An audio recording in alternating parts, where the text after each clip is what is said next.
I will hand it over to Marianne and Tara. Please take it from there. I am Marianne, and my colleague. Her colleague Tara, yes.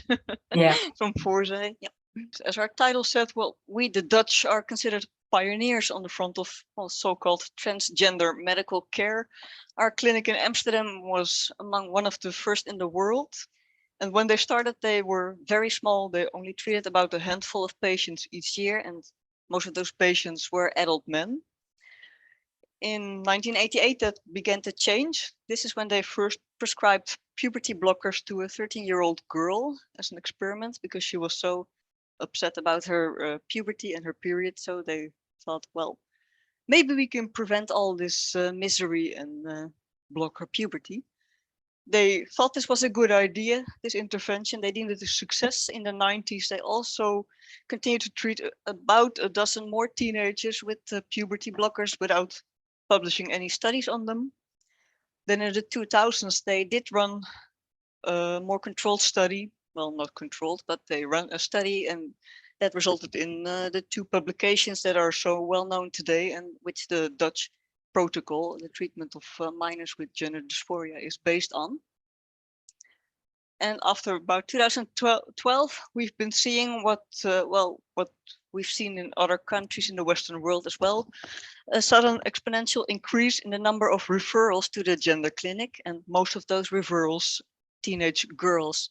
You can see it in the graph at the bottom. The orange section of the bars are teenage girls, and these are the referrals to just the Amsterdam gender clinic. So between 2012 and 2018, we've had an increase of 1100% in this population. And despite the sudden shift, they're still treating, medically treating this population. So trans healthcare has gotten much bigger in the Netherlands. The Amsterdam clinic has grown a lot, and we now also have 3 gender clinics in the Netherlands. Parliament has also voted in favor of setting up a 4th. All of this in an attempt to increase the growing waiting list. By now, you have to wait about 2 years before you get your first psychological intake assessment. So our government is very much focused still on decreasing these waiting lists and upscaling this medical industry. So they're also outsourcing these treatments, surgeries to hospitals. They're trying to shift hormone treatment to general practitioners. And we're seeing more and more private facilities which also offer hormone treatment and surgeries such as double mastectomies. These are also being advertised to young women. And in the face of increasing criticism on the Dutch approach in other countries, the government and the clinics themselves are doubling down on the quality of the treatment. They're still saying, well, regret rate is below 1%. And they're also claiming that the approach of the Dutch clinic is much more thorough and controlled. So when they prescribe puberty blockers, they're sure that they're doing the right thing. Everybody else is doing it wrong, but well, we know how to do it right. And meanwhile, young women such as the woman on the picture here, these are the kind of people that they treat and they affirm in surgeries. Complex history with multiple traumas, multiple psychological comorbidities, and well, obvious self-harm. None of this stands in the way of approving a double breast amputation and saying this is my gender, my pride. And during all of this, we also, of course, have activists lobbying for just treatment on demand and getting rid of what little remains of the gatekeeping of the gender clinics. Well, because we had this gender clinic early on performing surgeries, we were also among the first with the law for this, because we had men who had undergone surgeries and they said, well, now we'd like to be recognized as women by law. So in 1985, the government set up the so-called transgender bill for this, which allowed people to change sex on their birth certificate if they met the following conditions. So if they had undergone medical interventions in as much as was possible feasible. So it wasn't even a hard demand, that part. So you didn't necessarily have to undergo genital surgery to meet this requirement. but you did have to be rendered infertile, so you couldn't sire or bear any children because they wanted to prevent children from having a birth certificate, which was incorrect, where you would have a father listed as a woman. And the third had to do with well, gay marriage not being allowed yet. You were not allowed to be married because even on paper they didn't want to have a same-sex marriage.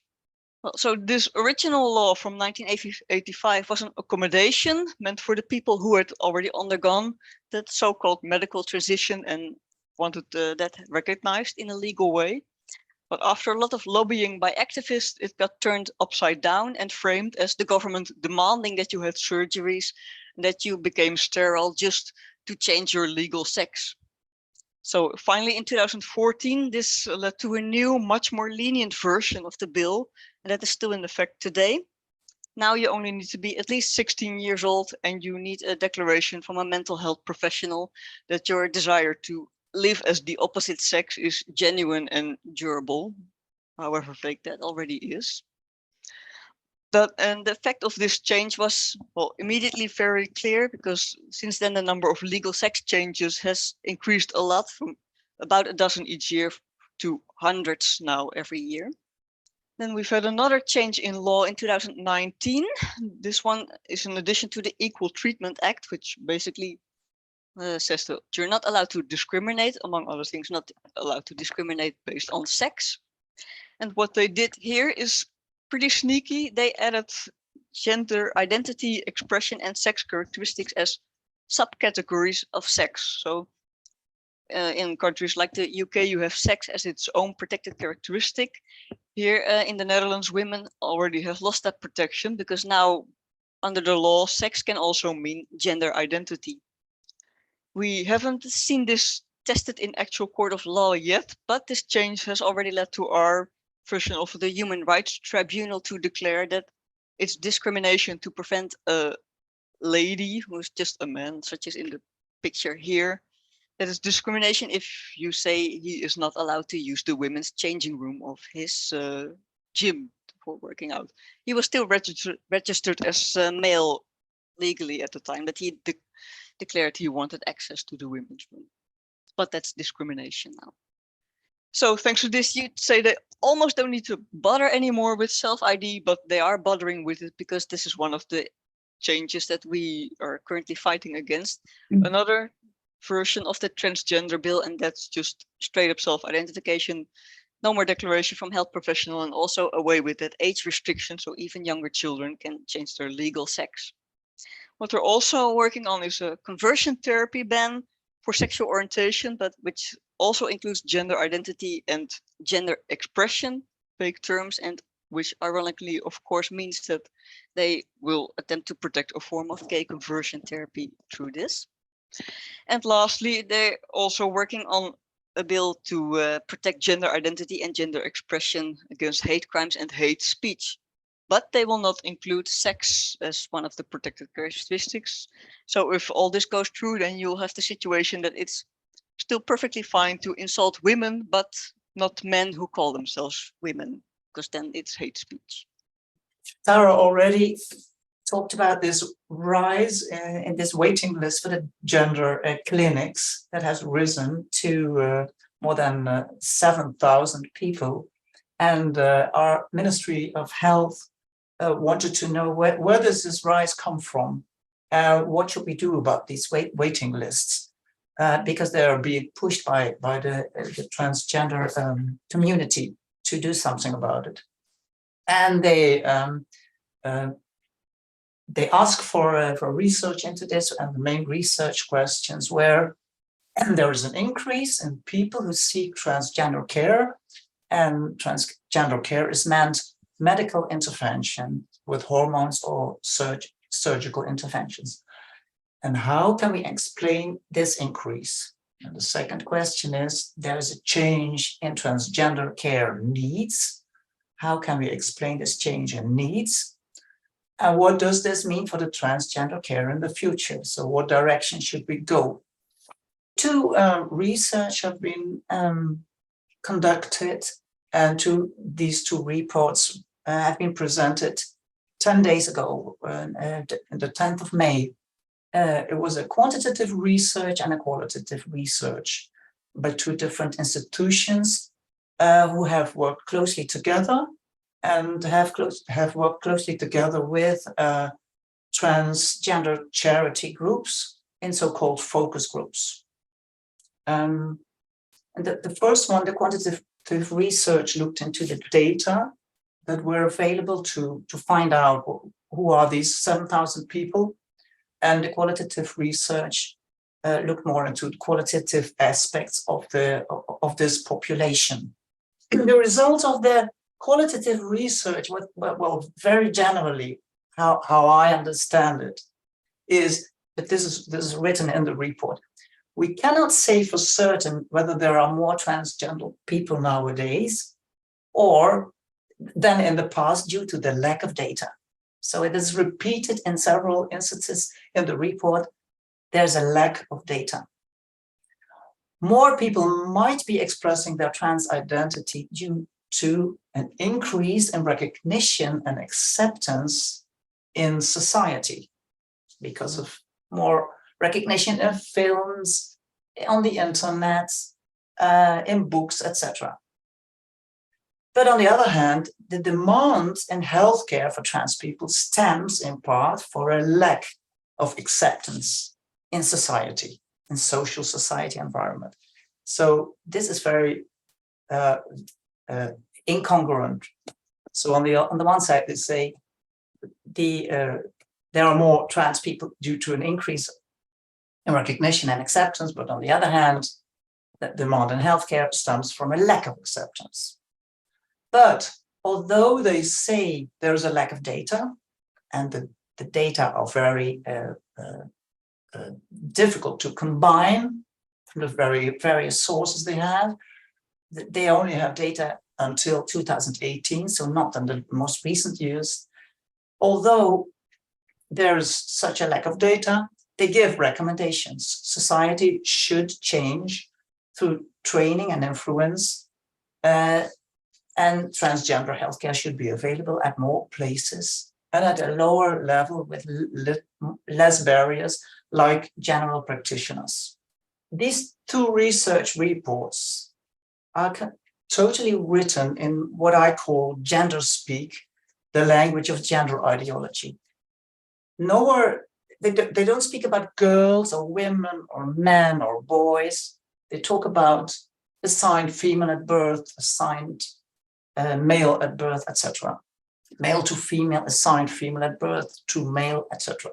So it's very hard to read these reports and these recommendations and to read through it and to understand what they are actually saying.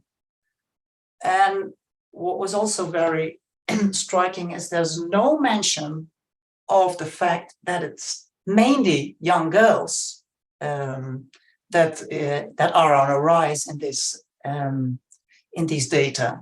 And there's no mention of comorbidity factors like the background of these girls or other care seekers, the boys as well, like socioeconomic background, family background, childhood trauma, sexual abuse, autism spectrum diagnosis, or even sexual orientations. There's no mention of that at all. They don't have data about that. But both reports in the end say, although we don't have hard data, we don't know, we do give these recommendations. So our conclusion is that these recommendations in both reports are based on quicksand because they are not based on hard data, and they mainly reflect the convictions and the demands of the transgender community. Especially the qualitative research was mainly done with focus groups from the transgender community and from two very important transgender charities in the Netherlands. Another striking thing is that they present a list of definitions about what trans is, or what a transgender identity is. And they start out by saying that, well, a transgender identity develops throughout life, and it is more, they talk about the body in situation discourse. So it has to do with the body in relation to the context and the situation. Very vague definitions, and it is not clear on which definition these recommendations are based. Well, this is the next change to the transgender bill or law that they are pushing. But resistance against this has increased.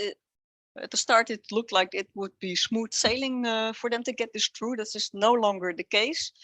After a long time, the no debate tactic has finally cracked in the Netherlands as well. We are seeing more exposure on this, and well, gradually more room for critical voices against this proposal to be shown in the media. So the coalition parties parliament is getting cold feet about this proposal, including the initiative party VVD and well, CEDAW. I put all the political party signs up here because, well, we have a very fractured political landscape at the moment. So this also makes it pretty complex when you try to get in touch with parties and influence them. We have a lot of smaller parties with just a few seats in the House of Representatives.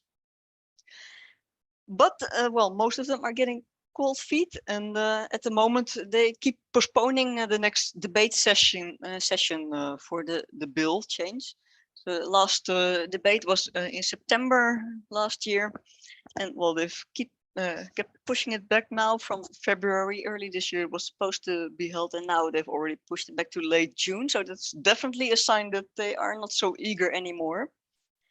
However, we're not out of the woods quite yet, so to say, because a lot of the left-wing parties still remain in favor of this, and also the coalition party D66, D stands for the Democrats, is still very actively pushing this change. And it's still possible that they might come up with a compromise because, well, the Dutch are good at compromising, and that they will mainly keep something about the age restriction in, because that's what most of them were the most concerned about. So might be that they reach a compromise with still no regard for women's rights. So the resistance mainly comes from us at the Voorzij Foundation. We're still a very new organization, founded in 2020 by 3 women. The leader, Caroline Frans, is the most vocal and open about this. We're the only feminist organization in the Netherlands at the moment who are still defending women's sex-based rights. And as a result, we're facing a lot of hostility and canceling around that. A lot of payment traffic has been cancelled. Our PayPal account, Bank has cancelled our account. The subsequent GoFundMe campaign to raise money in protest for this also been cancelled. The screenshot on the right is from the ILGA report that recently came out, the LGBTIQ ranking for countries across the world. And this is from the report on the Netherlands. And here they mention a petition in support of us after Bank cancelled our account as an example of bias motivated speech. So a lot of hostility also on a higher level. But despite this, now that no debate is crumbling, we are seeing more support. People are picking up on what is happening and they're supportive of us. So as a result, we also see more women wanting to join us, which is very promising. May I add something, Tara? Of course. We see more gender critical articles in the magazines and newspapers now by women, but also by men. And obviously, it's easier for men to write such a piece. They receive less hostility than we as women do it, but we're happy with it. So there's more press coverage about this criticism, and more people get to know about it. Yes, that's already a huge gain, because prior to this, it was just no coverage or very, very positive on the trans side of things. So it has already been a big shift. Just a bit of news. We want to show a brief clip. This is from last weekend when the party I mentioned, D66, held their party congress, and the feminist interrupted the party leader, who's also our Minister of Finance, so very important political figure, to confront her with her stance on women's rights and how much damage she is doing, how hypocritical that is. We kunnen wel. Ik stop even. Onze toiletten, data, in onze data en op onze posities. Sorry, wil je... Woorden, onze ruimtes. Maar ik weet niet waar je het over hebt. Ik kan je niet horen, lieverd. Ja, maar je praat door mij heen, dus het is best lastig. Wil je hier even komen, dan mag je het ook vertellen.